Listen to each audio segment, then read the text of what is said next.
The joint session will come to order. The chair appoints as members of the committee on the part of the House to escort the President of the United States into the chamber: the gentleman from Louisiana, Mr. Scalise; the gentleman from Minnesota, Mr. Emmer; the gentlewoman from Michigan, Mrs. McClain; the gentleman from North Carolina, Mr. Hudson; the gentleman from Pennsylvania, Mr. Reschenthaler; the gentleman from Utah, Mr. Moore; the gentlewoman from Indiana, Mrs. Houchin; the gentleman from Oklahoma, Mr. Hearn; the gentleman from New York, Mr. Jeffries; the gentleman from California, Mr. Aguilar; the gentleman from California, Mr. Liu; the gentlewoman from Washington, Mrs. Delbene; the gentlewoman from Michigan, Mrs. Dingell.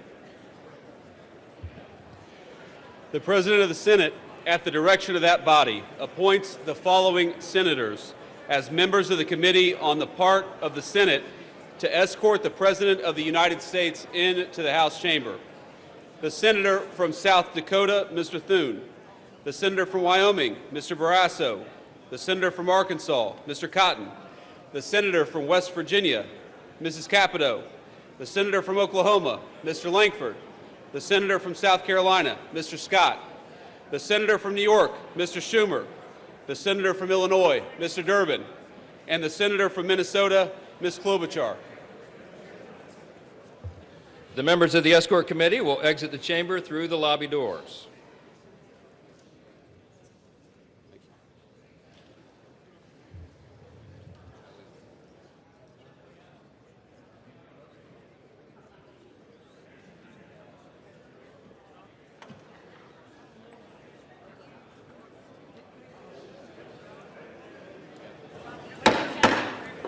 Mr. Speaker, the Acting Dean of the Diplomatic Corps.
Mr. Speaker, the Chief Justice and Associate Justices of the Supreme Court.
John's a freshman.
Mr. Speaker, the President's Cabinet.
see you, sir. Good to see you. Yes, good to see you.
Mr. Speaker, the President of the United States.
not a selfie.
Members of Congress, I have the high privilege and distinct honor of presenting to you the President of the United States.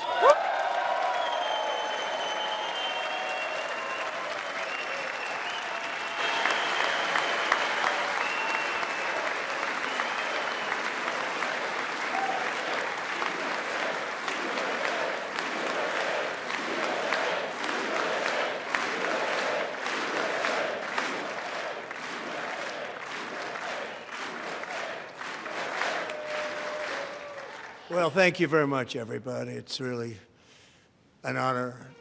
Speaker Johnson, Vice President Vance, First Lady of the United States,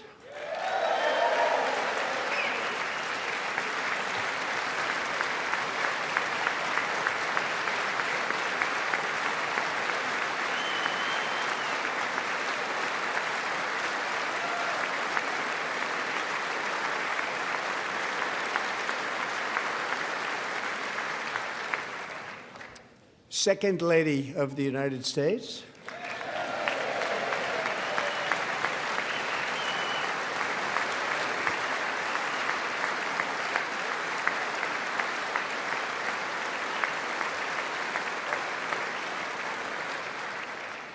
members of Congress, and my fellow Americans. Our nation is back, bigger, better, richer, and stronger than ever before.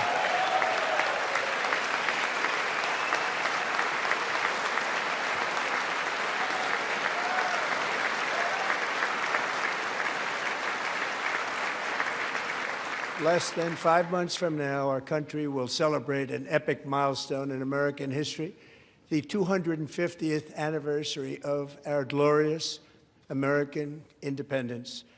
This July 4th, we will mark 2.5 centuries of liberty and triumph, progress and freedom in the most incredible and exceptional nation ever to exist on the face of the earth. And you've seen nothing yet. We're going to do better and better and better. This is the golden age of America.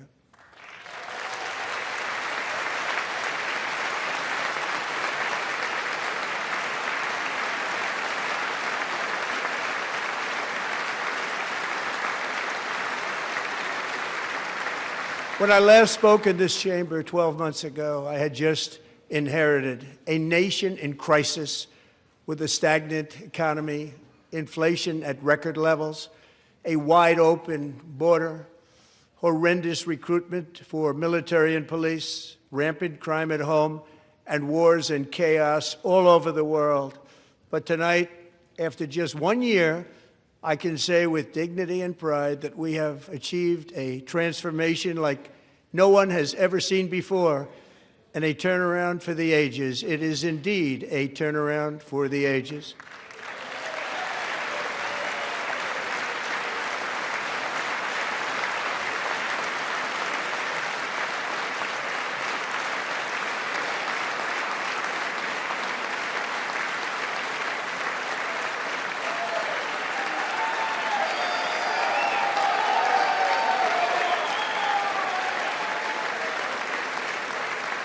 And we will never go back to where we were just a very short time ago. We're not going back. Today, our border is secure.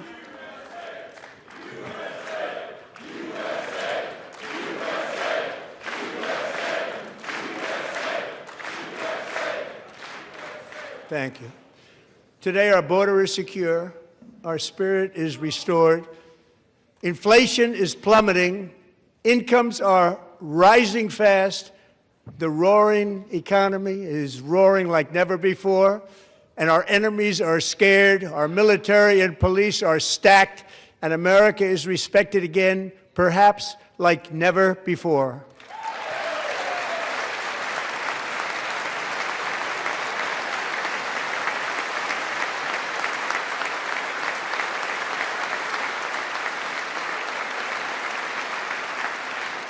After 4 years in which millions and millions of illegal aliens poured across our borders, totally unvetted and unchecked, we now have the strongest and most secure border in American history by far.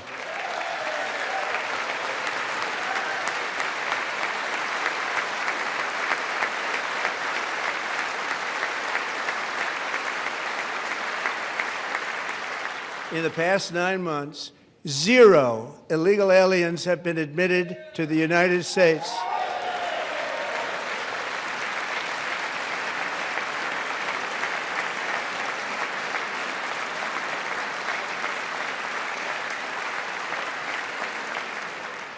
But we will always allow people to come in legally, people that will love our country and will work hard to maintain our country.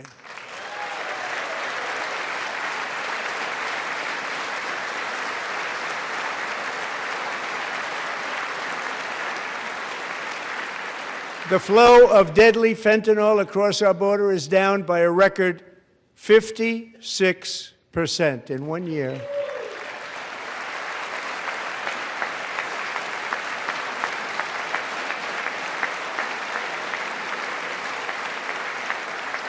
And last year, the murder rate saw its single largest decline in recorded history. This is the biggest decline, think of it, in recorded history, the lowest number in over 125 years, year 1900. In fact, substantially before my wonderful father, I had a wonderful father, Fred, before he was born, substantially before he was born. That's a long time ago. He wouldn't like me to say that, but that's a long time ago. The Biden administration and its allies in Congress gave us the worst inflation in the history of our country. But in 12 months, my administration has driven core inflation down to the lowest level in more than 5 years. And in the last 3 months of 2025, it was down to 1.7%.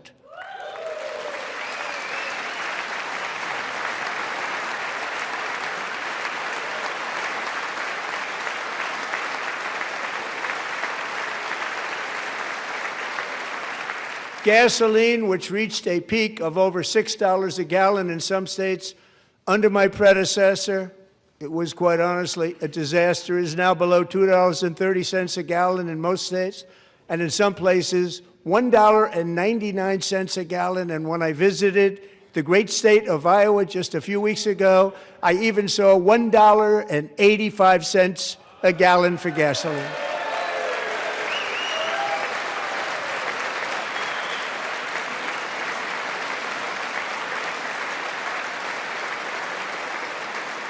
Mortgage rates are the lowest in 4 years and falling fast, and the annual cost of a typical new mortgage is down almost $5,000 just since I took office. 1 year. And low interest rates will solve the Biden-created housing problem while at the same time protecting the values of those people who already own a house that really feel rich for the first time in their lives. We want to protect those values. We want to keep those values up. We're going to do both. And we are going to keep it that way. The stock market has set 53 all-time record highs since the election. Think of that, 1 year. Boosting pensions, 401ks, and retirement accounts for the millions and millions of Americans. They're all gaining. Everybody's up, way up. In 4 long years, the last administration got less than $1 trillion in new investment in the United States. And when I say less, substantially less. In 12 months, I secured commitments for more than $18 trillion pouring in from all over the globe.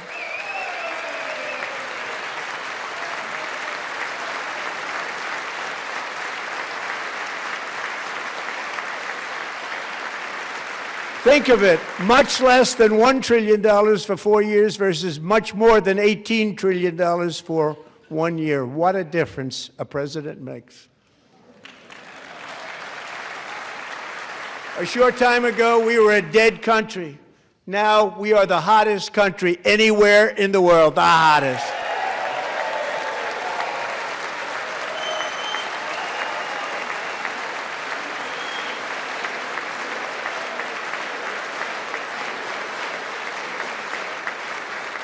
As thousands of new businesses are forming and factories, plants, and laboratories are being built, we have added 70,000 new construction jobs in just a very short period of time. It's getting bigger and bigger and stronger.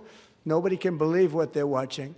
American oil production is up by more than 600,000 barrels a day, and we just received from our new friend and partner, Venezuela, more than 80 million barrels of oil.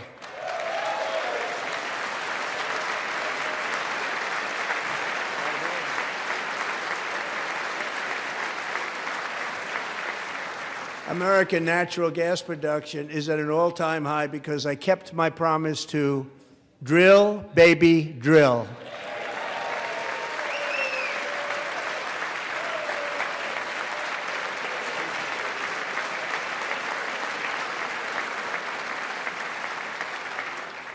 More Americans are working today than at any time in the history of our country. Think about that. Any time in the history of our country, more working today, and 100% of all jobs created under my administration have been in the private sector.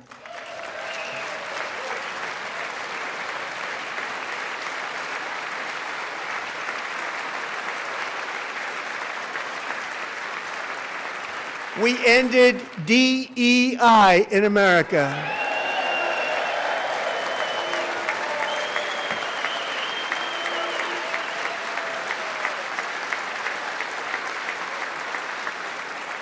We cut a record number of job-killing regulations, and in 1 year we have lifted 2.4 million Americans, a record, off of food stamps.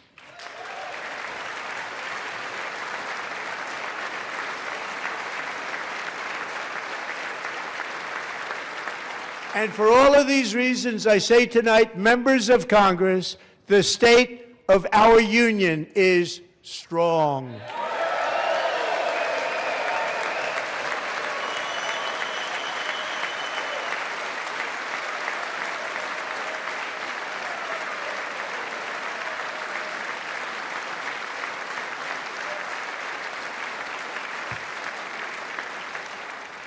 Our country is winning again. In fact, we're winning so much that we really don't know what to do about it.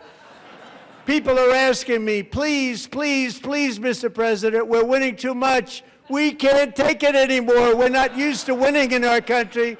Until you came along, we're just always losing, but now we're winning too much. And I say, no, no, no, you're going to win again. You're going to win big. You're going to win bigger than ever. And to prove that point, here with us tonight is a group of winners who just made the entire nation proud. The men's gold medal Olympic hockey team. Come on in.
Go ahead.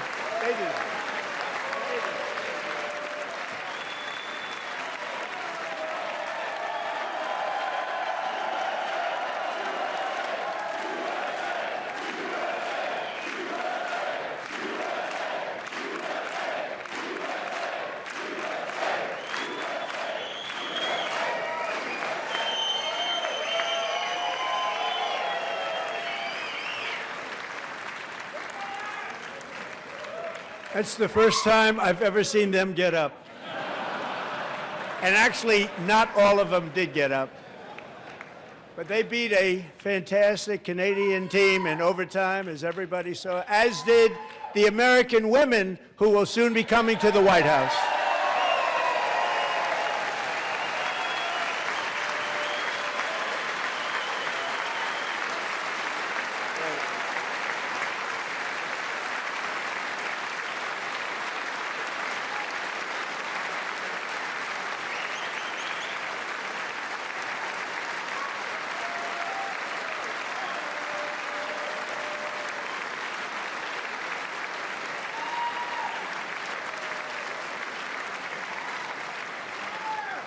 They were in the Oval Office before, and I just want to say a second very big congratulations to Team USA. But I have to say that, and I told them this, and we took a vote of the team. I said, anybody votes no, I'm not doing it.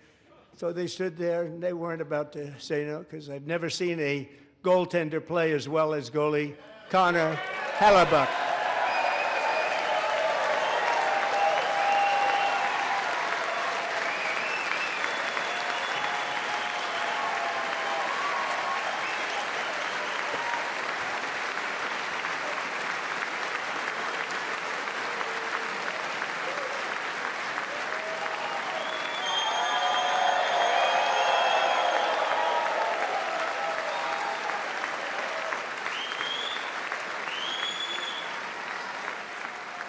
Think of it, 46 shots on goal, and I asked him, the one shot, the one where you put your stick in the back and it hit the neck of your stick and bounced off, do you practice that, or was that a little lucky? He refused to answer that question. But I just want to tell you that the members of this great hockey squad will be very happy to hear, based on their vote and my vote, and in this case my vote was more important, that I will soon be presenting Connor with our highest civilian honor, which we will be given and which has been given to many athletes over the years. But when I say many, not too many, like 12, it's called the highest civilian honor in our country, the Presidential Medal of Freedom.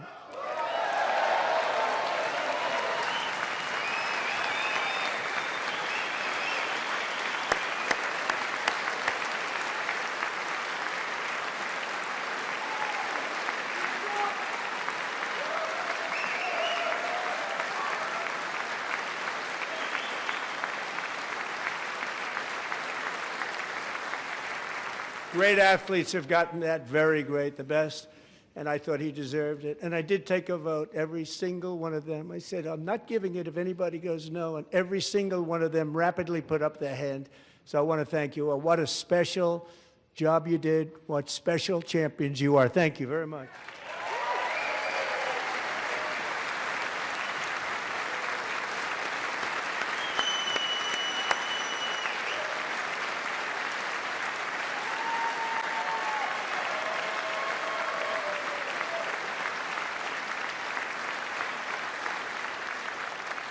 I'm also pleased to say that the next time the Olympic torch is lit, it will be here in America for the 2028 Olympics, and it's the summer version right in Los Angeles. We're going to do a good job in Los Angeles.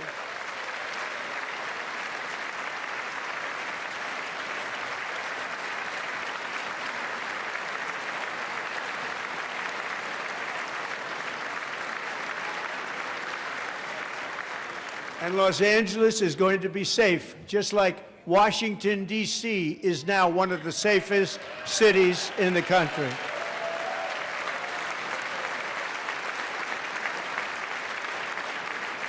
And this year, and I must say I got them both. I got them in my first term, and I was disappointed because I didn't think I'd be the president when this happened. But strange things took place. And now I've got them because I got the Olympics, I got the 2026 FIFA World Cup, and I wanted to claim the 250th, but I didn't get away with that one. I couldn't claim that one for myself. But we're getting the World Cup, so we have the World Cup and the Olympics coming, and that is exciting news.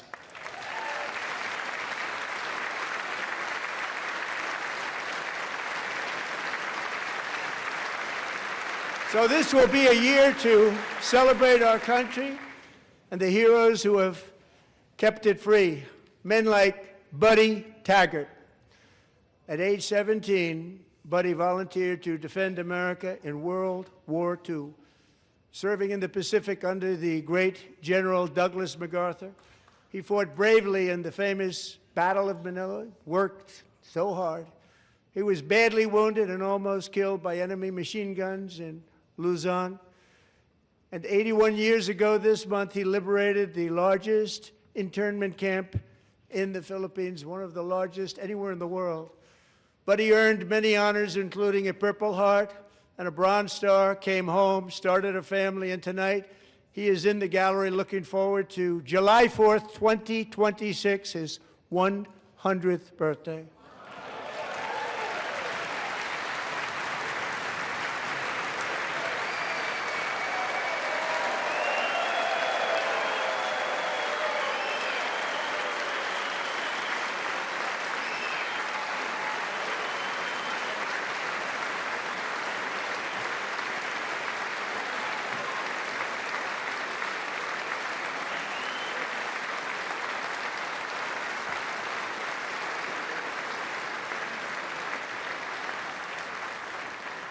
So, Buddy, you're a brave man, and we salute you.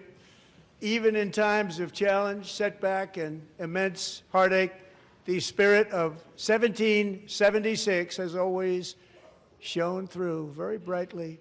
It was July 4th of last year when floodwaters tore through a girls' summer camp in Central Texas, one of the worst things I've ever seen. I was there, rising 26 feet in the matter of minutes, tragically claiming many, many lives. You all remember that one. As the waters threatened to sweep her away, 11-year-old Millie Kate McClelland closed her eyes and prayed to God. She thought she was going to die.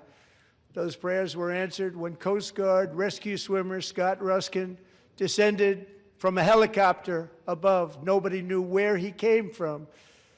It was Scott's first ever rescue mission, a young guy, but very brave, very, very top, always top in his class. And he lifted not just Millie Kate, but 164 others to safety.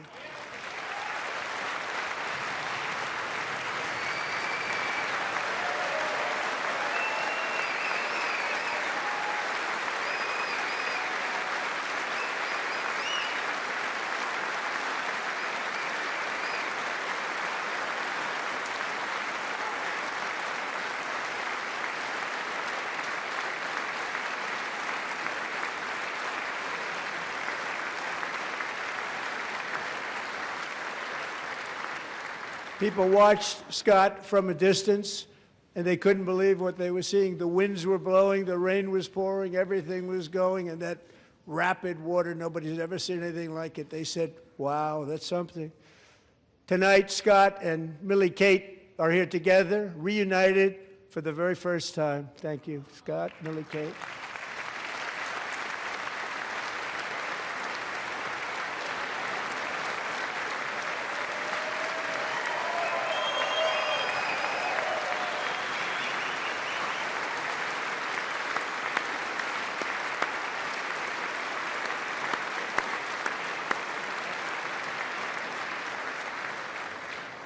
And Petty Officer Ruskin, I'm pleased to inform you that I am now awarding you the Legion of Merit for extraordinary heroism, which is what it was, extraordinary heroism. Thank you.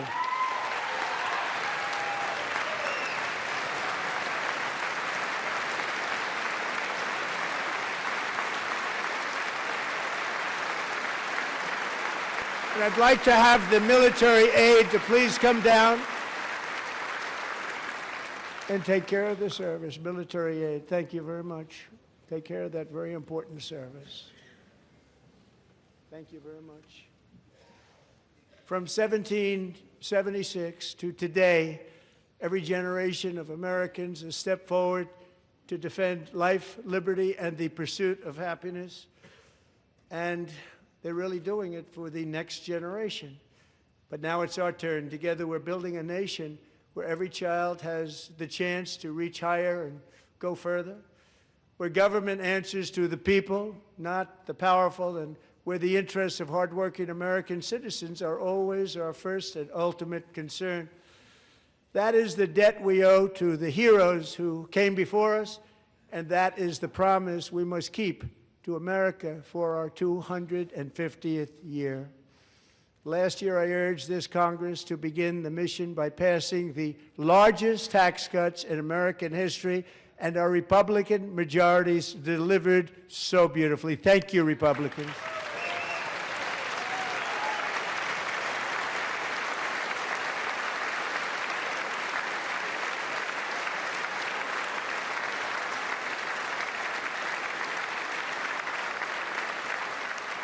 All Democrats, every single one of them, voted against these really important and very necessary massive tax cuts.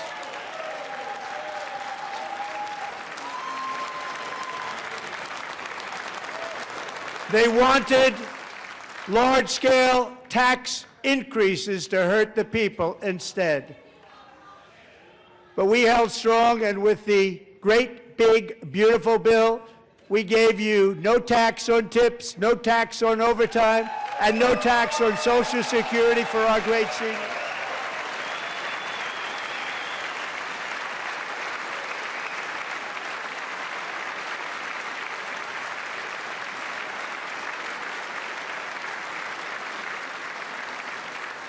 And we also made interest on auto loans tax deductible the first time, but only if the car is made in America.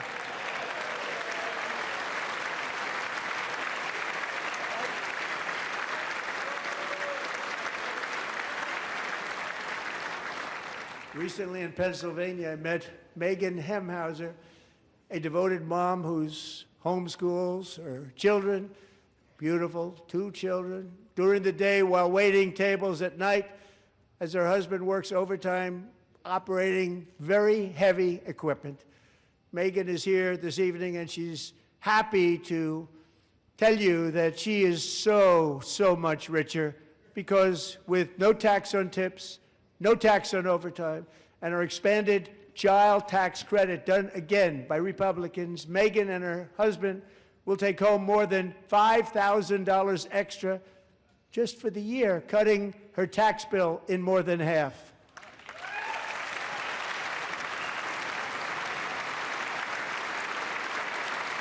Megan, please stand up. We're fighting for you, Megan.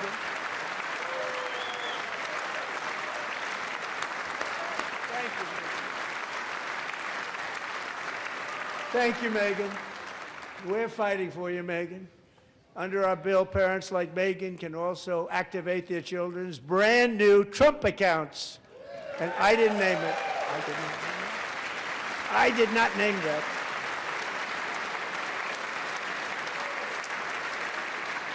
Nobody believes me, but I did not name it. It was named by a very tall man sitting right there in the third row. Nice man, a good man. Tax-free investment accounts for every American child. This is something that's so special and has taken off and gone through the roof. Millions will be pre-funded courtesy of the U.S. Treasury and private individuals like Michael and Susan Dell, who have donated $6.25 billion to fund the Trump accounts for 25 million American children. They're great people.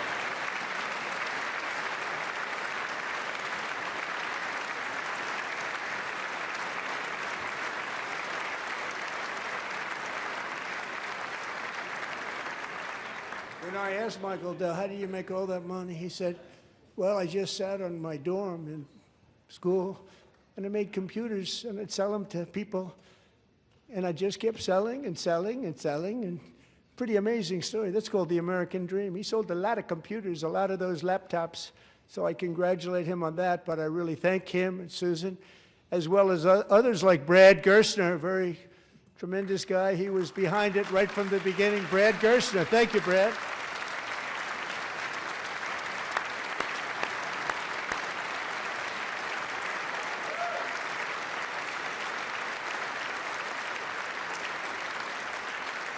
So with modest additional contributions, these young people's accounts could grow to over $100,000 or more by the time they turn 18. Think of it, how much money is that for somebody that started with nothing? Over 100,000, could be much more than that. To make this investment in our children's future, go to trumpaccounts.gov, trumpaccounts.gov. And a lot of people are doing it. It's setting every record in the book. It's popular. They knew what it was going to take. I'm so proud of them. I'm so proud of the people that got it started. And now it's just taken off. One of the primary reasons for our country's stunning economic turnaround, the biggest in history, where the Dow Jones broke 50,000 4 years ahead of schedule, and the S&P hit 7,000, where it wasn't supposed to do it for many years, were tariffs. I used these tariffs, took in hundreds of billions of dollars to make great deals for our country, both economically and on a national security basis. Everything was working well. Countries that were ripping us off for decades are now paying us hundreds of billions of dollars. They were ripping us so badly, you all know that. Everybody knows it. Even the Democrats know it. They just don't want to say it. And yet these countries are now happy, and so are we. We made deals. The deals are all done. And they're happy. They're not making money like they used to, but we're making a lot of money. There was no inflation, tremendous growth, and the big story was how Donald Trump called the economy correctly, and 22 Nobel Prize winners in economics didn't. They got it totally wrong. They got it really wrong. And then just 4 days ago, an unfortunate ruling from the United States Supreme Court. It just came down. It came down. Very unfortunate ruling. But the good news is that almost all countries and corporations want to keep the deal that they already made, right, Scott? Knowing that the legal power that I, as president, have to make a new deal could be far worse for them, and therefore they will continue to work along the same successful path that we had negotiated before the Supreme Court's unfortunate involvement. So despite the disappointing ruling, these powerful country-saving, it's saving our country, the kind of money we're taking in, peace-protecting. Many of the wars I settled was because of the threat of tariffs. I wouldn't have been able to settle them without. Will remain in place under fully approved and tested alternative legal statutes. And they have been tested for a long time. They're a little more complex, but they're actually probably better, leading to a solution that will be even stronger than before. Congressional action will not be necessary. It's already time-tested and approved. And as time goes by, I believe the tariffs paid for by foreign countries will, like in the past, substantially replace the modern-day system of income tax, taking a great financial burden off the people that I love.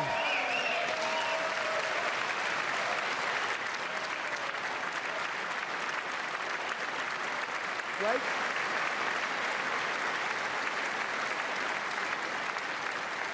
Moving forward, factories, jobs, investment, and trillions of dollars will continue pouring into the United States of America because we finally have a president who puts America first. I put America first. I love America.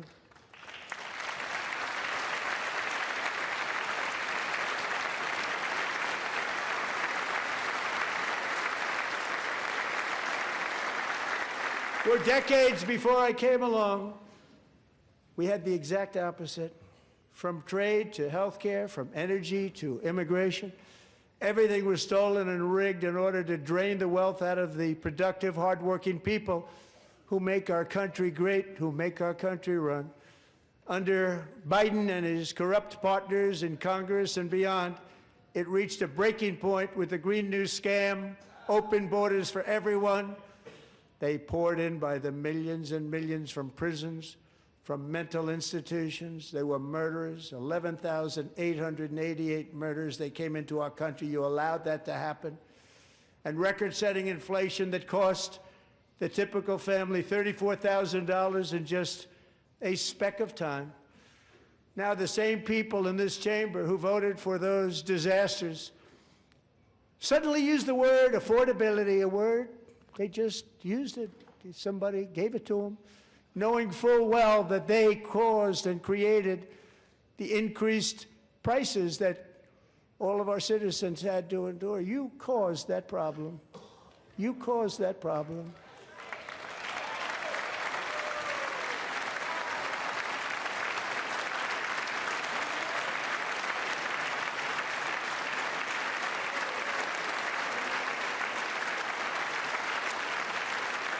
They knew their statements were a lie. They knew it.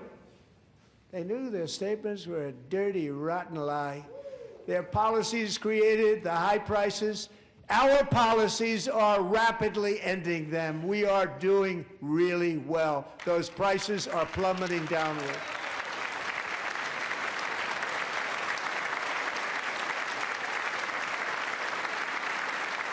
The price of eggs is down 60%, Madam Secretary, thank you. The cost of chicken, butter, fruit, hotels, automobiles, rent is lower today than when I took office by a lot. And even beef, which was very high, is starting to come down significantly. Just hold on a little while, we're getting it down. And soon you will see numbers that few people would think were possible to achieve just a short time ago. Nobody can believe when they see the kind of numbers, and especially energy, when they see energy going down to numbers like that, they cannot believe it. It's like another big tax cut. I'm also confronting one of the biggest ripoffs of our times, the crushing cost of health care caused by you. Since the passage of the Unaffordable Care Act, sometimes referred to as Obamacare, big insurance companies have gotten rich. It was meant for the insurance companies, not for the people. With our government giving them hundreds and hundreds of billions of dollars a year as their stock prices soared 1,000, 1,200, 1,400, and even 1,700%, like nothing else. That's why I introduced the great health care plan. I want to stop all payments to big insurance companies and instead give that money directly to the people so they can buy their own health care, which will be better health care at a much lower cost.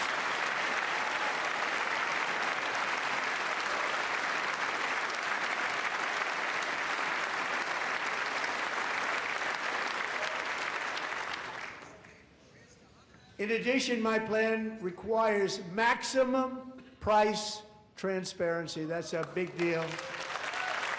Sounds so simple, so big.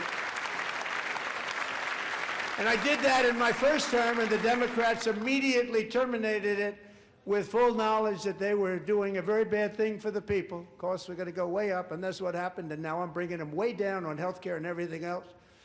I'm also ending the wildly inflated cost of prescription drugs like has never happened before.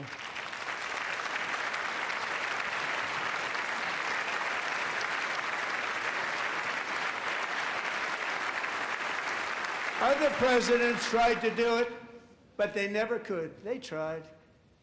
Most didn't try, actually. But they tried. They said they tried. They couldn't do it. They didn't even come close. They were all talk and no action, but I got it done. Under my just enacted most favored nation agreements, Americans who have for decades paid by far the highest prices of any nation anywhere in the world for prescription drugs will now pay the lowest price anywhere in the world for drugs. Anywhere, the lowest price.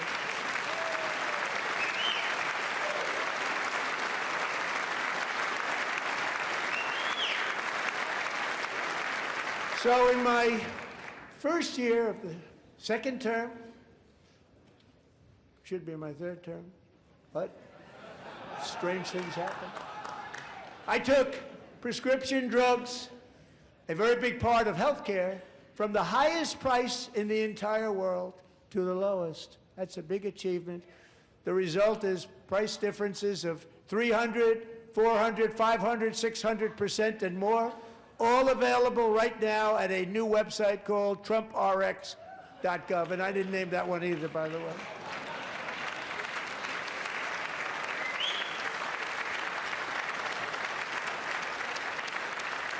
And here tonight is the very first customer ever to get that big discount, and it is big, Catherine Rayner. For 5 years, she and her husband have struggled with infertility, and they turned to IVF. One drug has been costing Catherine $4,000 to purchase, but a few weeks ago, she logged onto the Trump RX website and got that same drug that cost $4,000, got it for under $500. A reduction of much more, actually, than $3,500. Catherine, we are all praying for you, and you're going to be a great mom.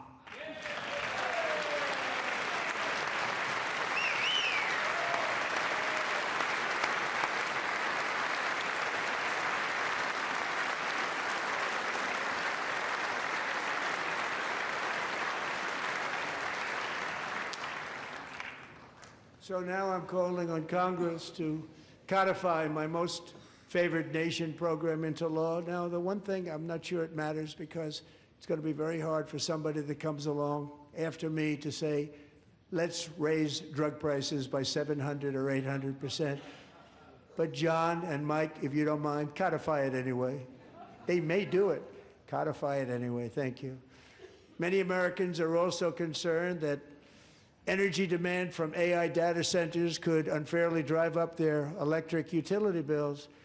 Tonight, I'm pleased to announce that I have negotiated the new Ratepayer Protection Pledge. You know what that is? We're telling the major tech companies that they have the obligation to provide for their own power needs. They can build their own power plants as part of their factory so that no one's prices will go up. And in many cases, prices of electricity will go down for the community, and very substantially down. This is a unique strategy never used in this country before. We have an old grid. It could never handle the kind of numbers, the amount of electricity that's needed. So I'm telling them they can build their own plant. They're going to produce their own electricity. It will ensure the company's ability to get electricity while at the same time lowering prices of electricity for you, and could be very substantial for all of you cities and towns. You're going to see some good things happen over the next number of years. Another pillar of the American dream that has been under attack is home ownership. With us tonight is Rachel Wiggins, a mom of two from Houston. She placed bids on 20 homes and lost all of those bids to gigantic investment firms that bypassed inspection, paid all cash, and turned those houses into rentals, stealing away her American dream. She was devastated. Stories like this are why last month I signed executive order to ban large Wall Street investment firms from buying up in the thousands single-family homes.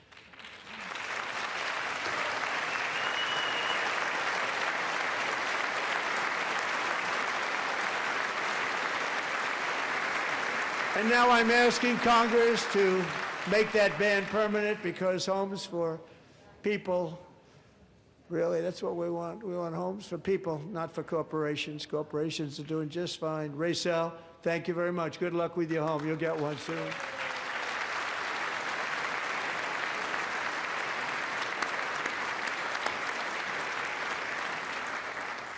We're also working to make it easier for Americans to save for retirement. And under this administration, we will always protect Social Security and Medicare. They are not protecting it for our seniors. We will always protect Social Security, Medicare, Medicaid.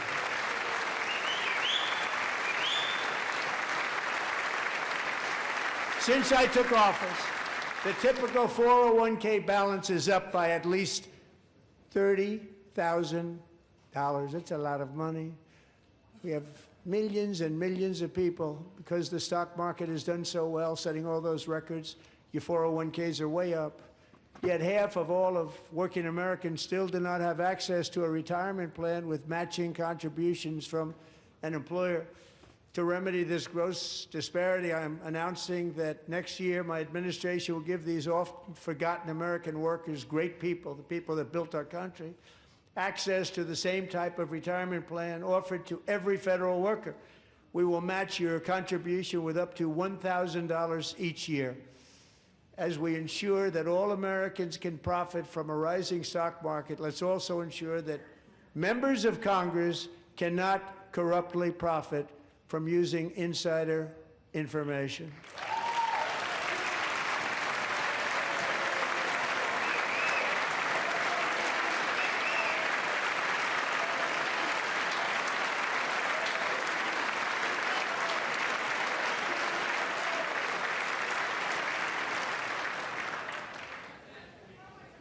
They stood up for that. I can't believe it.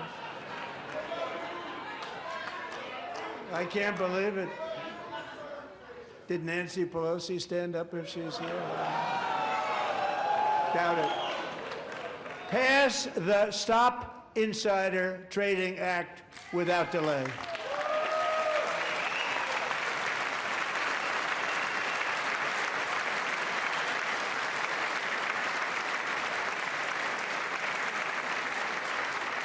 I wasn't sure if anybody even on this side was going to applaud for that. I'm very impressed. Thank you. I'm very impressed.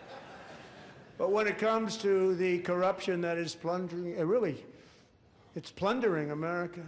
There's been no more stunning example than Minnesota, where members of the Somali community have pillaged an estimated $19 billion from the American taxpayer. Oh, we have all the information. And in actuality, the number is much higher than that. And California, Massachusetts, Maine, and many other states are even worse. This is the kind of corruption that shreds the fabric of a nation, and we are working on it like you wouldn't believe. So tonight, although started 4 months ago, I am officially announcing the war on fraud to be led by our great Vice President, J.D. Vance.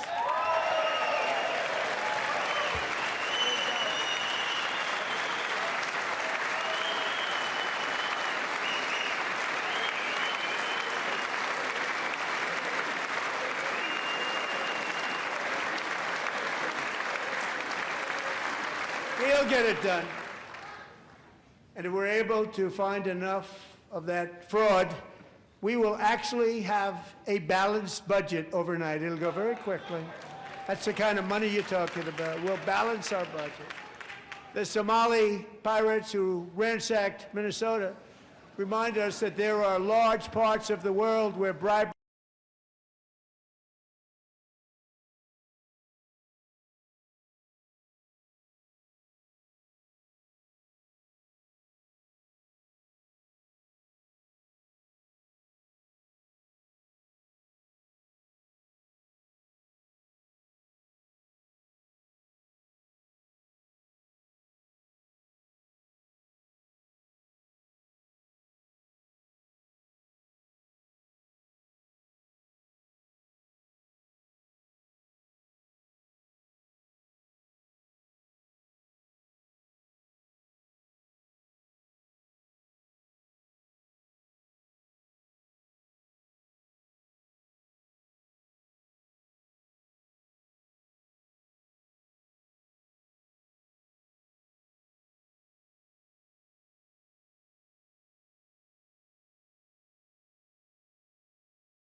all voters must show proof of citizenship in order to vote.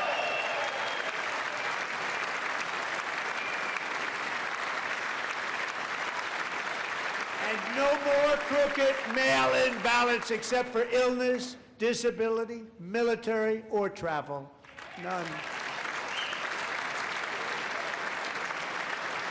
And this should be an easy one. And by the way, it's polling at 89%, including Democrats. 89%.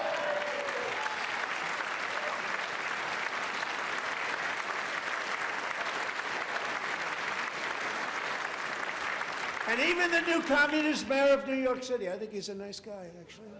Speak to him a lot. Bad policy, but nice guy. Just said they want people to shovel snow. They got hit hard. Wants them to shovel snow, but if you apply for that job, you need to show 2 original forms of ID and a Social Security card. Yet they don't want identification for the greatest privilege of them all, voting in America. No, it's no good. No good. Both Republicans and Democrats overwhelmingly agree on the policy that we just enunciated. And Congress should unite and enact this common sense, country-saving legislation right now, and it should be before anything else happens.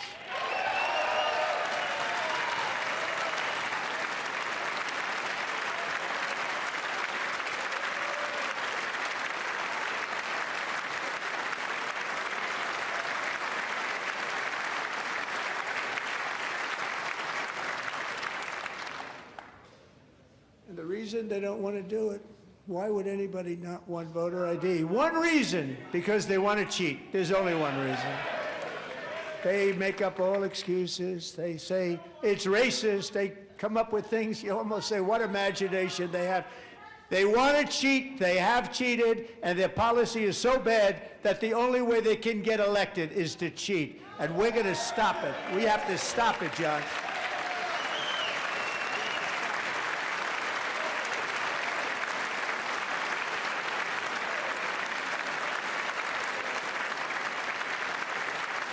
And here is one more opportunity to show common sense in government. In the gallery tonight are Sage Blair and her mother, Michelle. In 2021, Sage was 14 when school officials in Virginia sought to socially transition her to a new gender, treating her as a boy and hiding it from her parents. Hard to believe, isn't it? Before long, a confused Sage ran away from home after she was found in a horrific situation in Maryland. A left-wing judge refused to return Sage to her parents because they did not immediately state that their daughter was their son. Sage was thrown into an all-boys state home and suffered terribly for a long time. But today, all of that is behind them because Sage is a proud and wonderful young woman with a full-ride scholarship to Liberty University. Sage and Michelle, please stand up.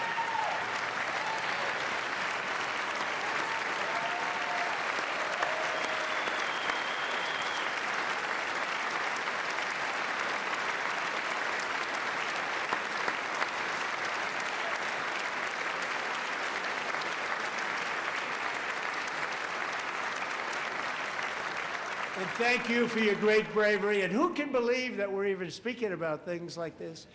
15 years ago, if somebody was up here and said that, they'd say, what's wrong with him?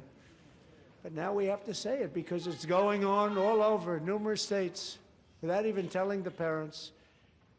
But surely we can all agree no state can be allowed to rip children from their parents' arms and transition them to a new gender against the parents' will. Who would believe that we're even talking about this? We must ban it, and we must ban it immediately.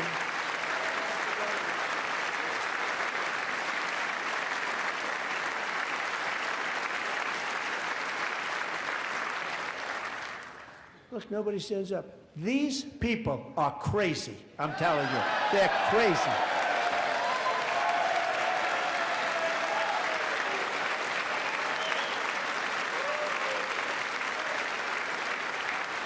Amazing, gentlemen.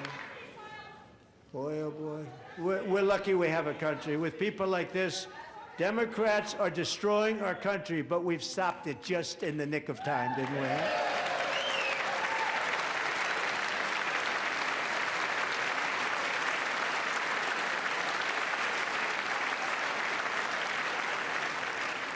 No one cares more about protecting America's youth than our wonderful First Lady, now a movie star. She's a movie star. Can you believe it? Who would have believed that? Over the past year, she has had an incredible impact championing AI legislation, advancing a landmark executive order on foster care, and helping secure $30 million to launch the Melania Trump Foster Youth to Independence Initiative. It's a tremendous, really a tremendous thing that happened and had a lot of bipartisan support. She gets much better bipartisan support than I do. I get none. She gets a lot. Someday you're going to have to tell me how you did that. And students and educators in every state have joined the First Lady's efforts in the presidential AI challenge, keeping America's next generation positioned to succeed and strongly succeed in the future. Tonight, we welcome two young people whose lives reflect the First Lady's impact, Sierra Burns and Everest Nevermont. Thank you both, and Melania, thank you. I know how hard you worked on it. Thank you very much.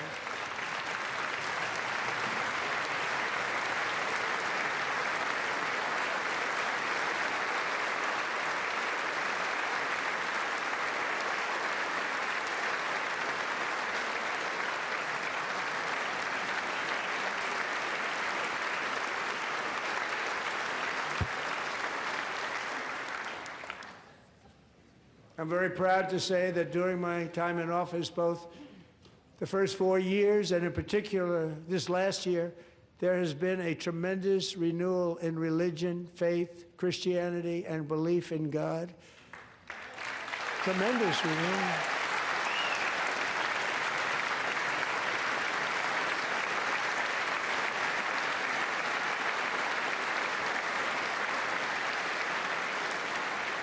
This is especially true among young people, and a big part of that had to do with my great friend, Charlie Kirk, a great guy, great man.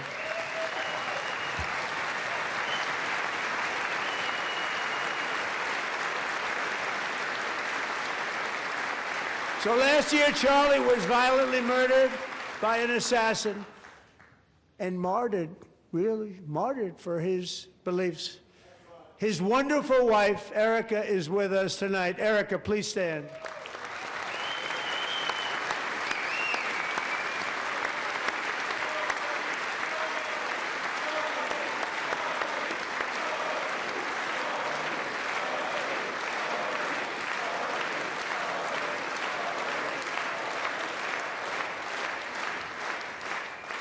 Thank you, Erica.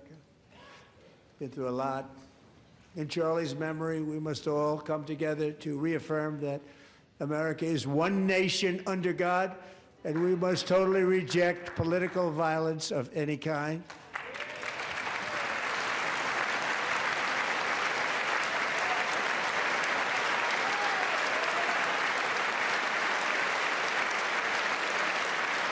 We love religion, and we love bringing it back, and it's coming back at levels that nobody actually thought possible. It's really a beautiful thing to see.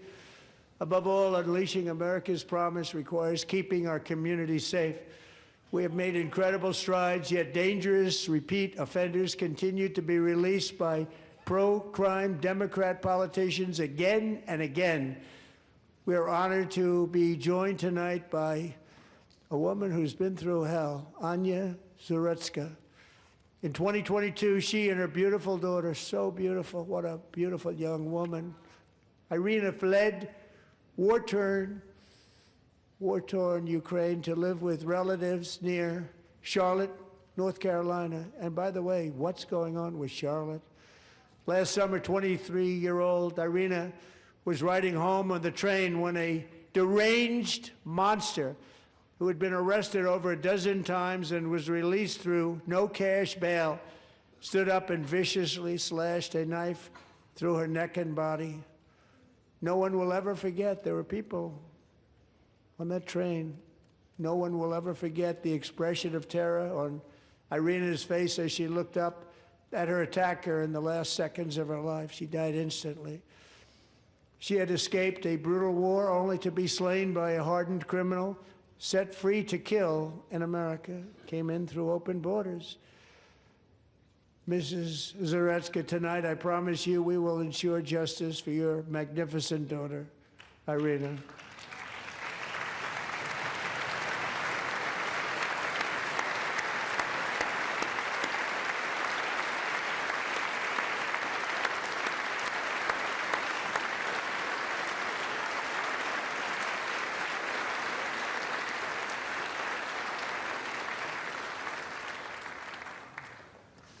How do you not stand?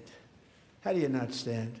I'm asking this Congress to pass tough legislation to ensure that violent and dangerous repeat offenders are put behind bars, and importantly, that they stay there.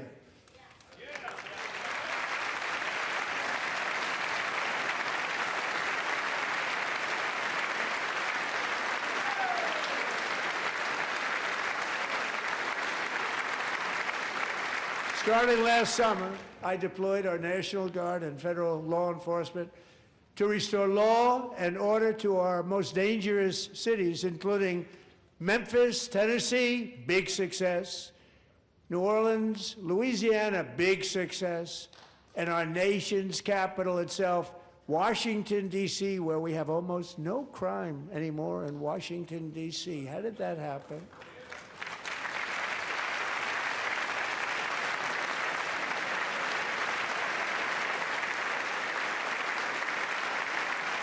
In fact, crime in Washington is now at the lowest level ever recorded, and murders in D.C. this January were down close to 100% from a year ago.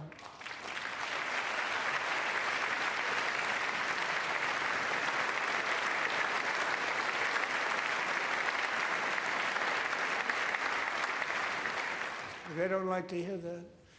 One of the sick people, one of the brave service members who helped achieve this stunning turnaround was 20-year-old West Virginia Army National Guard Specialist Sarah Beckstrom. After a 4-month deployment, she voluntarily extended her service, and her rank was going to be lifted. She was doing so well. They were so proud of her. But the very next day, she was on patrol near the White House when she was ambushed and shot in the head by a terrorist monster from Afghanistan. Shouldn't have been in our country. And all because she wore the uniform of our nation, she was shot. He traveled here because he didn't like people wearing our uniform. He was sick and deranged, shouldn't have been in our country. Sarah Beckstrom died in order to defend our capital, and we are honored to be joined by her wonderful parents, Gary and Eva Lee. Your daughter was a true American patriot, and she will be greatly missed. She was a great person. I saw reports on her. They've never seen anything like it.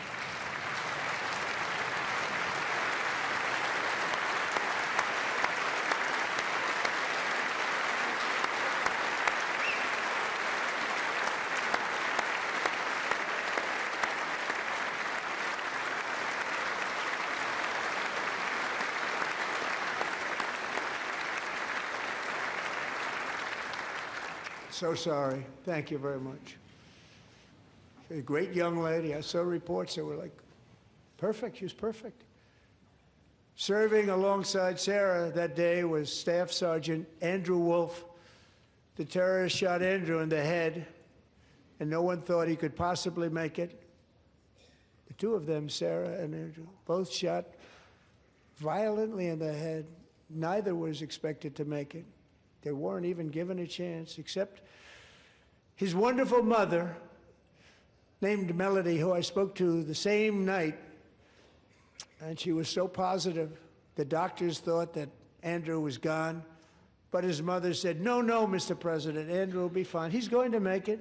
I've never seen anything like it. I mean, he was given almost no chance. She said, I have no doubt, sir, he's going to be okay. This was a conversation that I had with her that night, with her son laying helplessly in bed, blood all over. Everybody is praying, she said, "Sir, he will be okay." The doctors didn't understand what she was saying, and after looking at the results of the damage done, neither did I. She was so strong and conclusive that even Andrew's great father felt she didn't really understand the gravity of the situation. But she turned out to be right. Right, Melanie? She turned out to be right.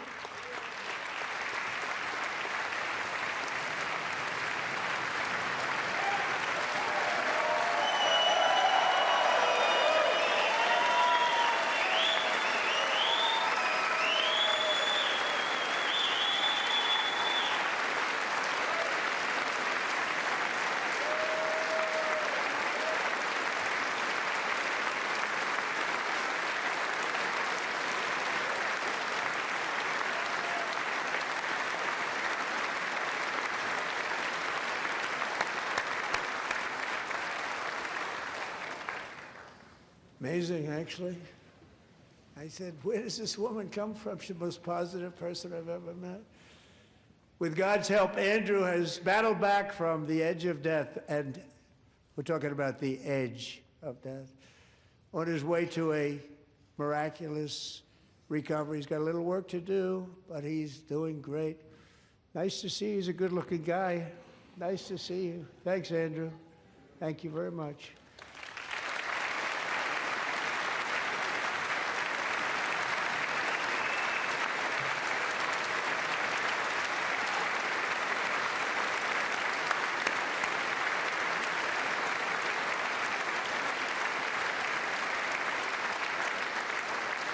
So, Andrew, while you're up, now I'm going to ask a highly respected General James Seward to present Staff Sergeant Andrew Wolf and the great family of Sarah Beckstrom with the award created by our late, great President George Washington himself. It's called the Purple Heart.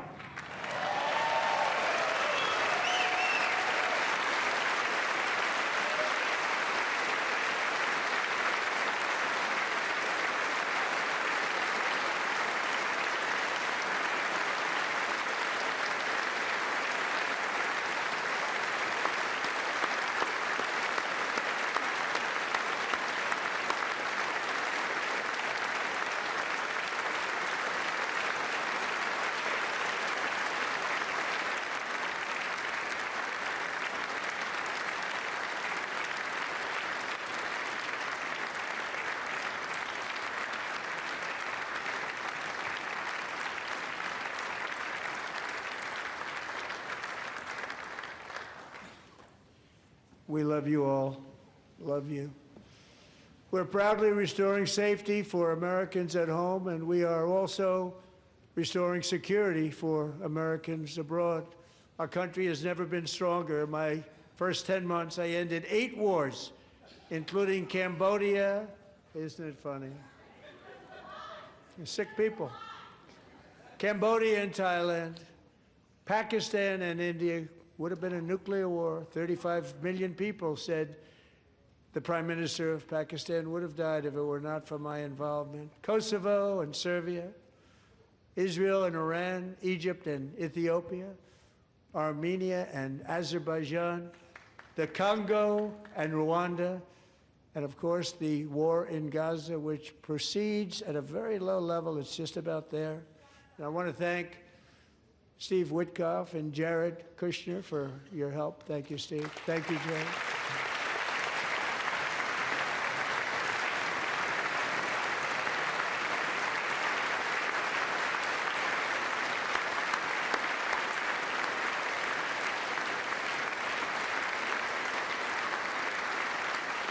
And I also want to thank the man they report to, Secretary of State Marco Rubio. Thank you, Marco.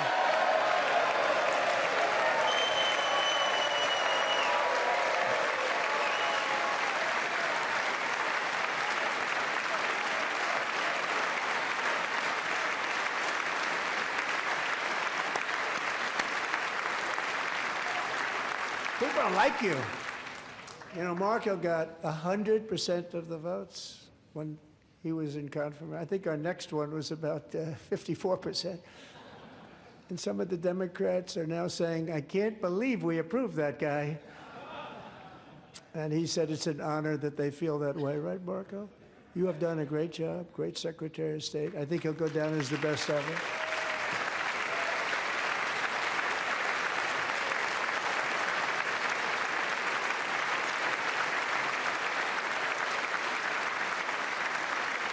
Under the ceasefire I negotiated, every single hostage, both living and dead, has been returned home. Can you believe that?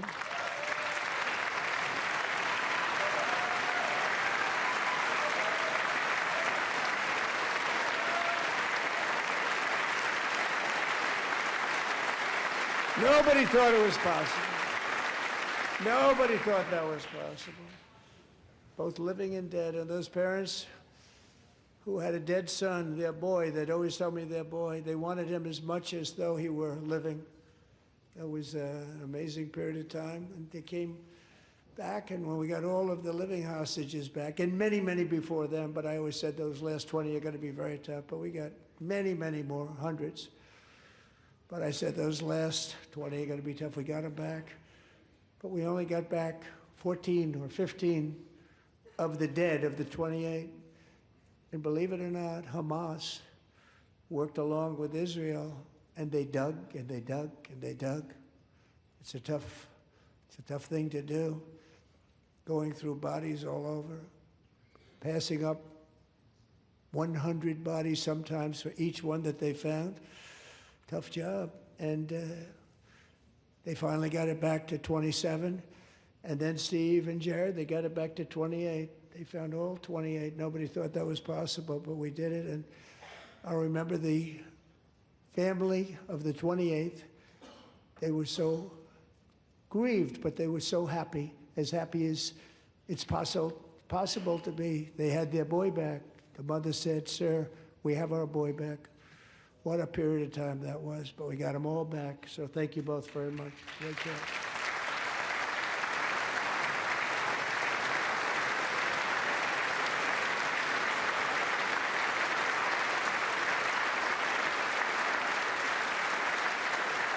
And we're working very hard to end the 9th war, the killing and slaughter between Russia and Ukraine, where 25,000 soldiers are dying each and every month. Think of that, 25,000 soldiers are dying a month.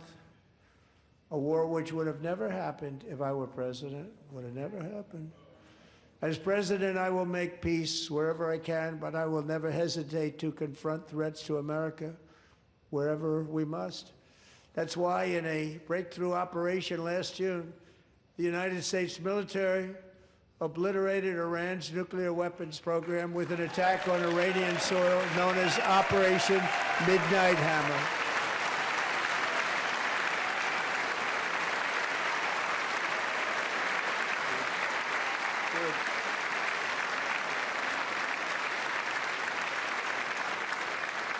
For decades, it had been the policy of the United States never to allow Iran to obtain a nuclear weapon. Many decades. Since they seized control of that proud nation 47 years ago, the regime and its murderous proxies have spread nothing but terrorism and death and hate. They've killed and maimed thousands of American service members and hundreds of thousands and even millions of people with what's called roadside bombs. They were the kings of the roadside bomb. And we took out Soleimani. I did that during my first term. Had a huge impact. He was the father of the roadside bomb.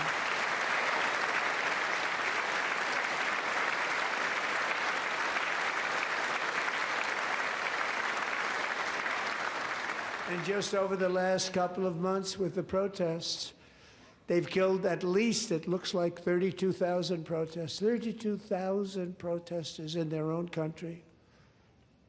They shot them and hung them. We stopped them from hanging a lot of them with the threat of serious violence. But this is some terrible people. They've already developed missiles that can threaten Europe and our bases overseas, and they're working to build missiles that will soon reach the United States of America. After Midnight Hammer, they were warned to make no future attempts to rebuild their weapons program, and in particular, nuclear weapons. Yet they continue, starting it all over. We wiped it out, and they want to start all over again, and are at this moment again pursuing their sinister ambitions. We are in negotiations with them. They want to make a deal, but we haven't heard those secret words. We will never have a nuclear weapon. My preference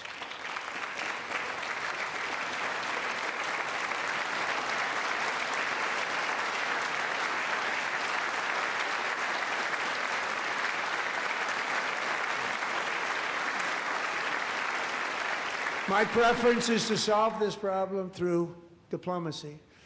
But one thing is certain, I will never allow the world's #1 sponsor of terror, which they are by far, to have a nuclear weapon. Can't let that happen.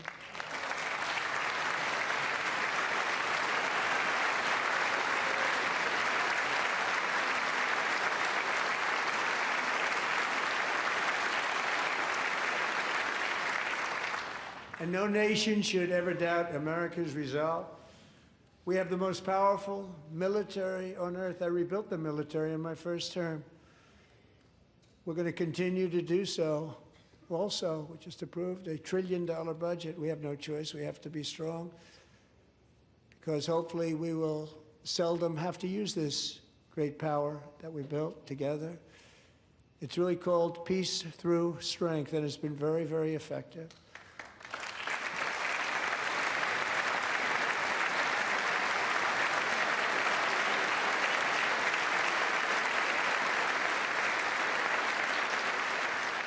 So thanks to Republicans in Congress, we're investing that record number of dollars, have no choice, in the United States Armed Forces. Also creating a lot of jobs, but we're not even doing it for that reason. Because as I said, we have more jobs, more people working today than ever before in the history of our country. And NATO countries are friends and allies. They are. They're our friends and they're our allies. Have just agreed, at my very strong request, to pay 5% of GDP for military defense rather than the 2%, which they weren't paying. We were paying for almost all of NATO. Now they're paying 5 as opposed to not paying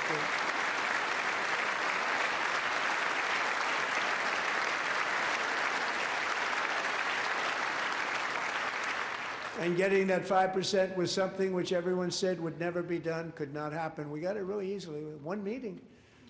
And big difference between 2% that's not paid. We were paying the freight of many of them. Very few were paid up.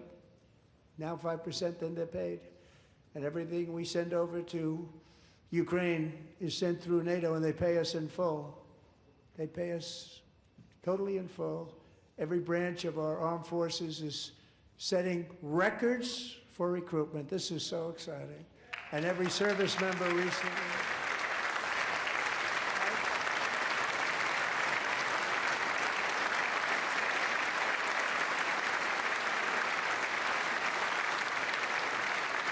And every service member recently received a warrior dividend of $1,776.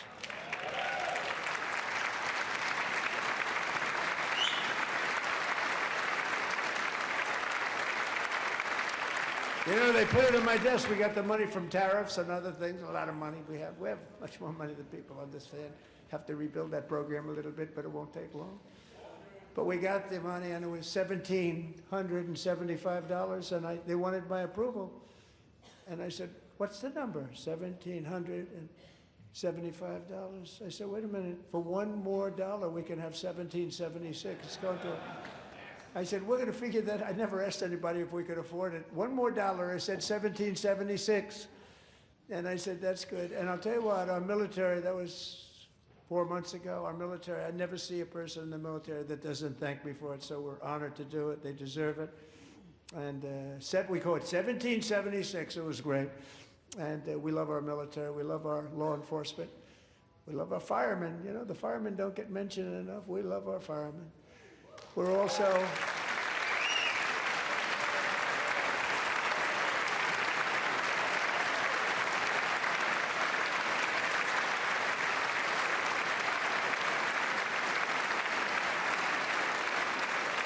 We're also restoring American security and dominance in the Western Hemisphere, acting to secure our national interests and defend our country from violence, drugs, terrorism, and foreign interference. For years, large swaths of territory in our region, including large parts of Mexico, really large parts of Mexico, have been controlled by murderous drug cartels. That's why I designated these cartels as foreign terrorist organizations, and I declared illicit fentanyl as a weapon of mass destruction.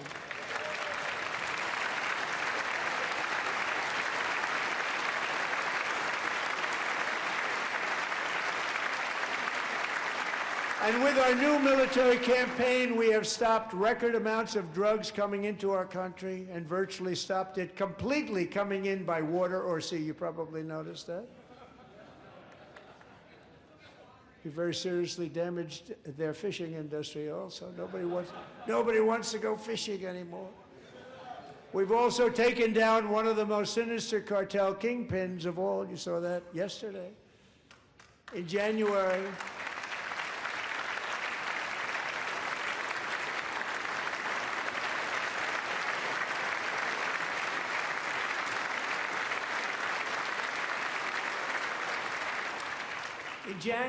elite American warriors carried out one of the most complex, spectacular feats of military competence and power in world history. No one's seen anything like it. Foreign leaders, I won't tell you who, called me and they said, very impressive, very impressive. They couldn't believe, they all watched, they saw what happened. This is a different fighting force that we had years ago when we fought to tie. You know, it's a great fighting force. I'm so proud of it. Look at Space Force. Space Force is my baby, because we did that. My baby is becoming so important.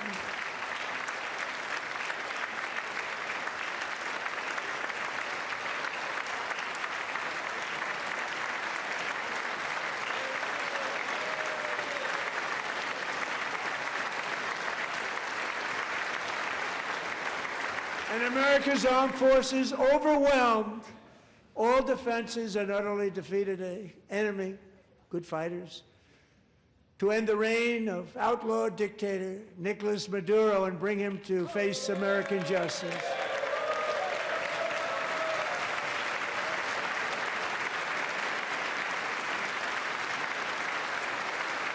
And this was an absolutely colossal victory for the security of the United States, and it also opens up a bright new beginning for the people of Venezuela. We're working closely with the new president of Venezuela, Delcy Rodriguez, to unleash extraordinary economic gains for both of our countries and to bring new hope to those who have suffered so terribly. They really did suffer. With us tonight is Alejandro Gonzalez. She grew up in a tight-knit Venezuelan family and was especially close to her beloved uncle Enrique. But after Enrique ran for office and opposed Maduro, he was kidnapped by Maduro's security forces and thrown into the regime's really infamous prison in Caracas. Alejandro feared she would never see her uncle again. She feared for her own life also. But since the raid, we have worked with the new leadership, and they have ordered the closure of that vile prison and released hundreds of political prisoners already, with more to come. Alejandro, I'm pleased to inform you that not only has your uncle been released, but he is here tonight. We brought him over to celebrate his freedom with you in person. Enrique, please come down.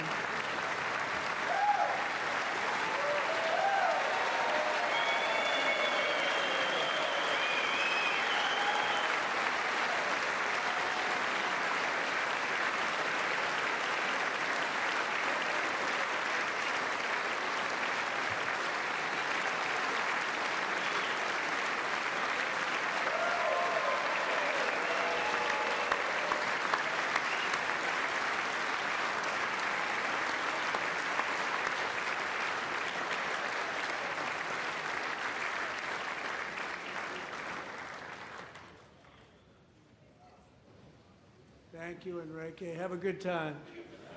Nice to have you back, Enrique. There were many heroes on that January raid to capture Maduro, really great heroes.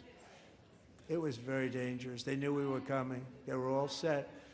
But the deeds of one warrior that night will live forever in the eternal chronicles of military valor.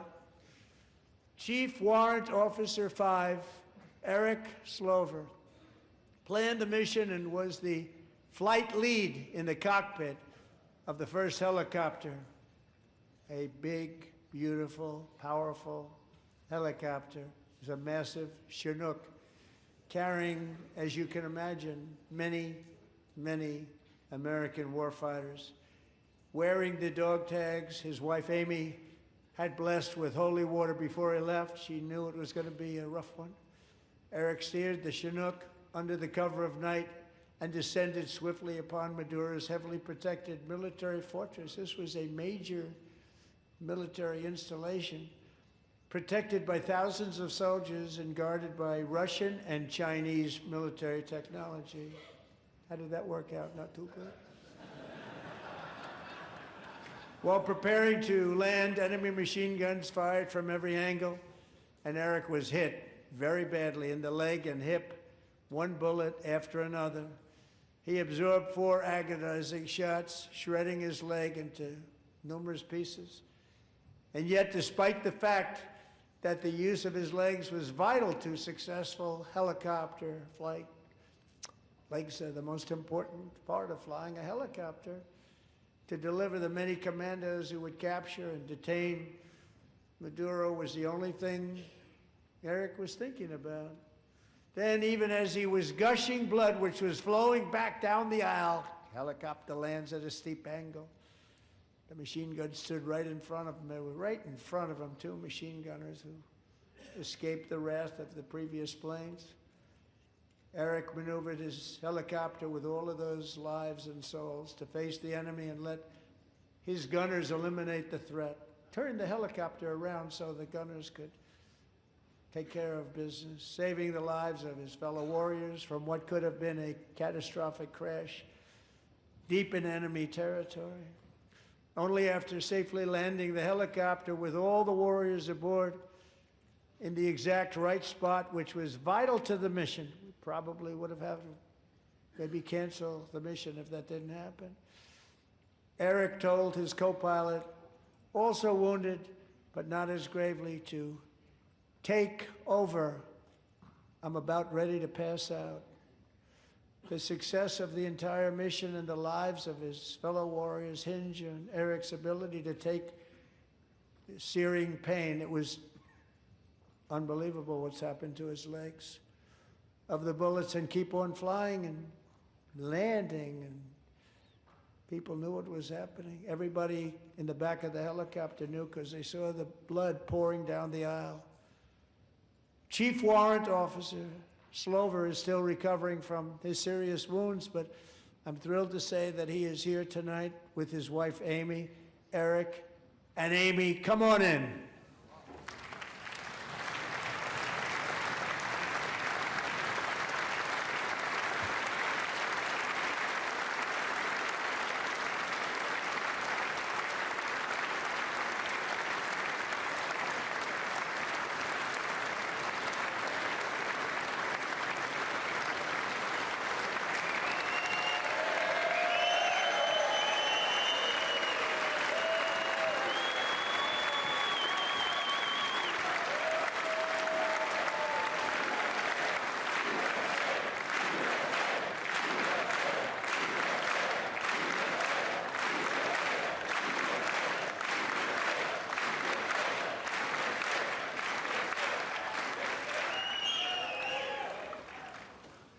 So we have a surprise for Eric and Amy. In recognition of Eric's actions above and beyond the call of duty, I would now like to ask General Jonathan Braga to present Chief Warrant Officer Slover with our nation's highest military award, the Congressional Medal of Honor.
Well, thank you very much, Eric and Amy. Great to get to know you. I met with them and with a lot of their fellow warriors at Fort Bragg recently. You notice the name Fort Bragg, we have it back, we brought it back. We won the First World War with it, the Second World War with it, and then they decided to change the name. So we changed it back. Everybody wanted to change back too. And 10 of Eric's fellow warriors from that incredible night of victory will also be receiving medals at a private ceremony that will soon be held at the White House. And Eric will be there. Thank you.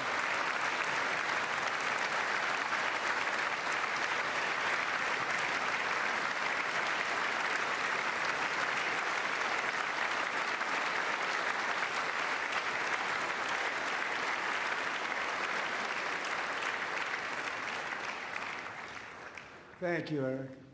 That's a big one. Tonight we've celebrated many truly extraordinary American patriots, but there is one last living legend to honor before we go. He is one more heroic American aviator, Navy fighter pilot. Royce Williams served in World War II, Korea, Vietnam, flying more than 220 missions. In the skies over Korea in 1952, Royce was in the dogfight of a lifetime, legendary dogfight.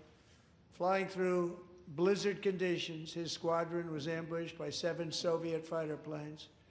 It was his first aerial combat of the war, and despite being massively outnumbered and outgunned, Royce led the takedown of 4 enemy jets and almost destroyed the others, vanquishing his adversaries while taking 263 bullets to his own plane and being seriously hurt. His story was secret for over 50 years. He didn't even want to tell his wife, but the legend grew and grew. But tonight, at 100 years old, this brave Navy captain is finally getting the recognition he deserves. He was a legend long before this evening.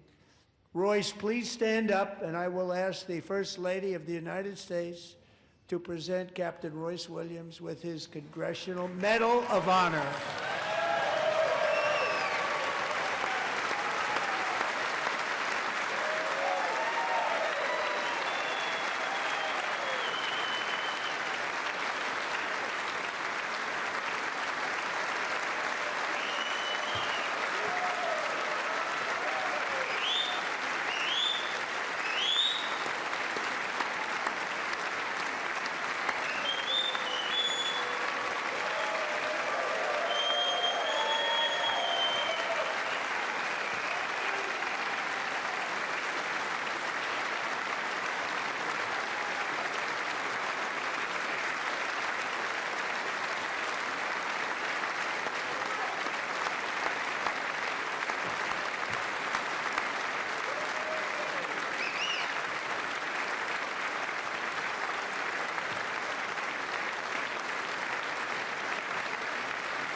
Thank you, Royce, and thank you, Eric. I've always wanted the Congressional Medal of Honor, but I was informed I'm not allowed to give it to myself, and I wouldn't know why I'd be taking it, but if they ever open up that law, I will be there with you someday. But you know, that's our highest honor, Congressional Medal of Honor, and that's a big thing, and it's an honor to be in the same room with you. Thank you both very much, Eric. Thank you.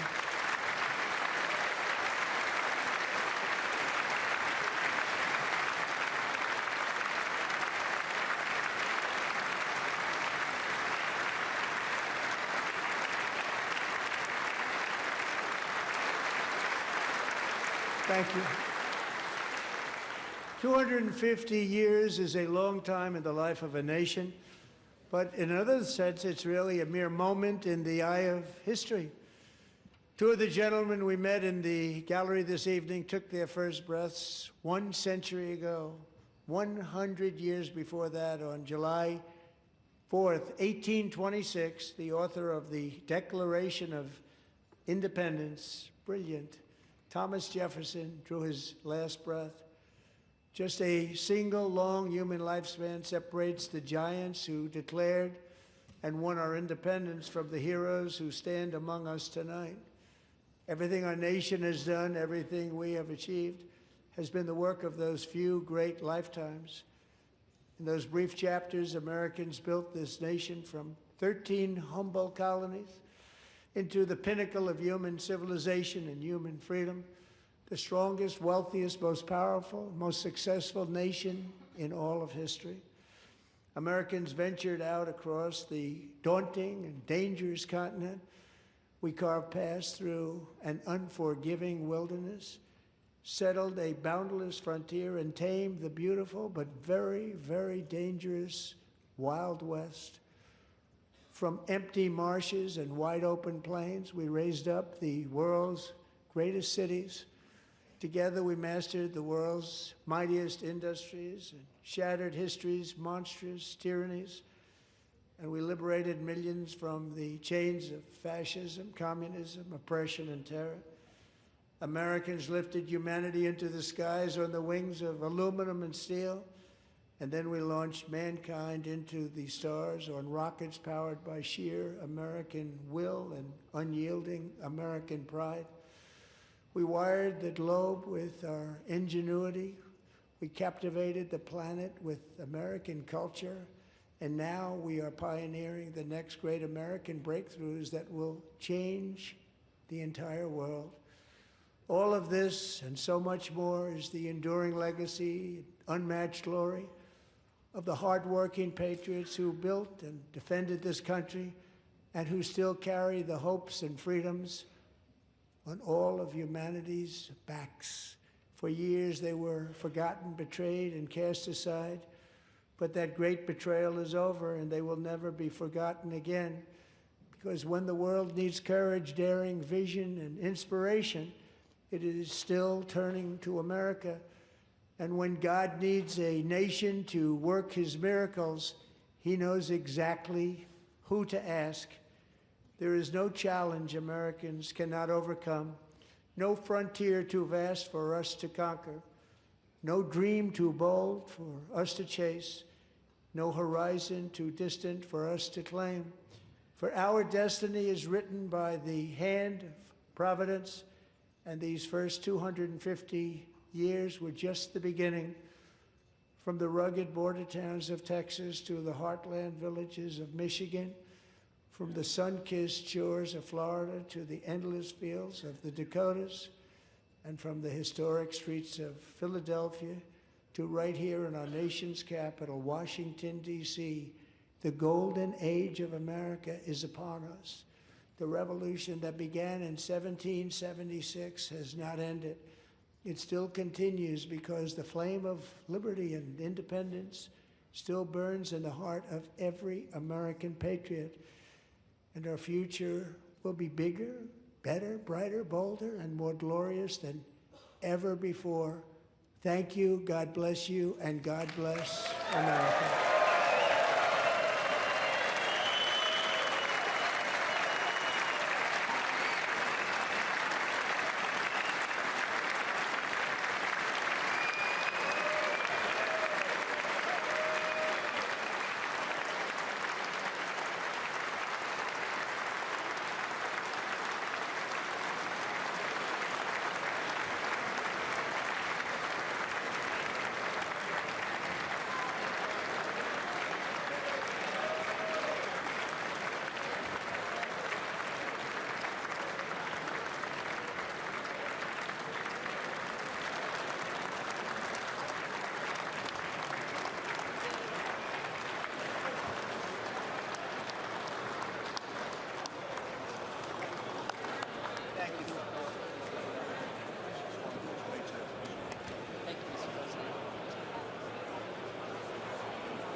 President, that was a home run. Mr. President. Hey. Okay, you too. All right. You're the best. Good job. Thank you. Thank you, friends. Very well done, sir. We'll see you Friday, Mr. President. Great job. Oh, good. See you then. Thank you. Well done. God bless you. Great job, Mr. President. Good Thank you very much. Excellent speech, Mr. Thank you. President. Absolutely. Excellent. So, Thank you. Mr. President. Mr. President. Thank you. Best ever. Mr. President. Where you going, man?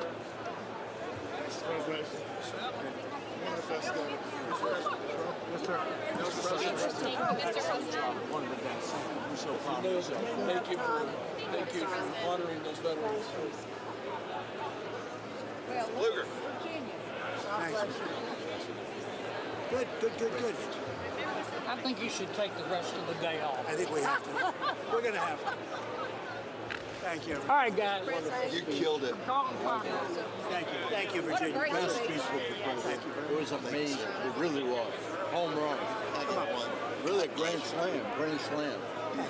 America loves you, Loss. Thank you. It was amazing. America loves you. Oh, look at this guy. I like that tie. I want that tie. Give me that tie. Thank you. Hey, put your down. Initial, just an initial. Thank you, Bob. I like that tie. amazing. Thank you, everybody. Mr. President, outstanding speech, sir. Mr. President. Here you will. He's getting them all. You did good. They love the insider trading stuff. Great guy. How's he doing? He's a youngster. He fell asleep a couple times. You did amazing. You really did. Great speech. Proud of you. Great job, Mr. President. Thanks for your leadership. Mr. President, well done. God bless you. God bless you, sir. Thank you, fellas. No best speech yet.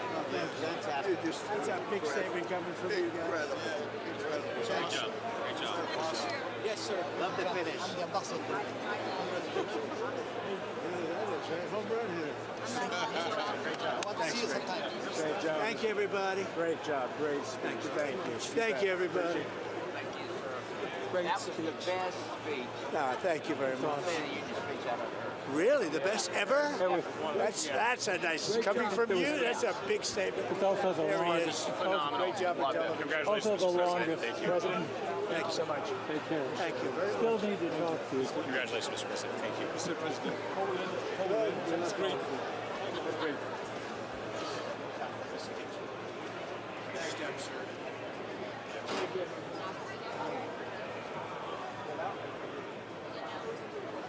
Yeah.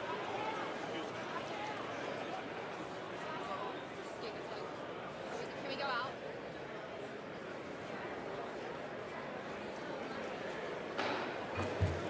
The chair declares the joint session of the two houses now dissolved.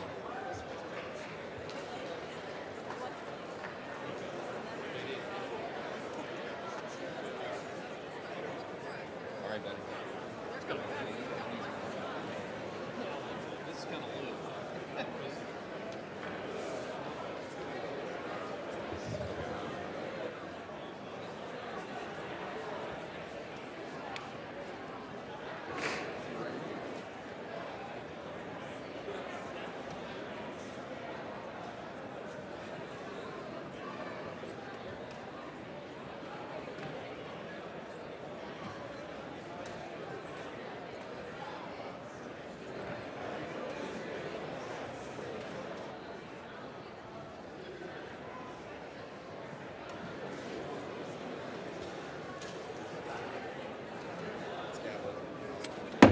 The House will come to order.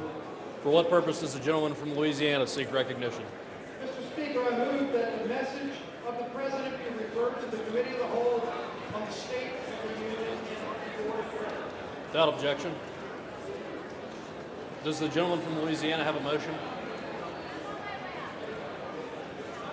Mr. Speaker, I also move that the House stand adjourned. The question is on the motion to adjourn. Those in favor say aye.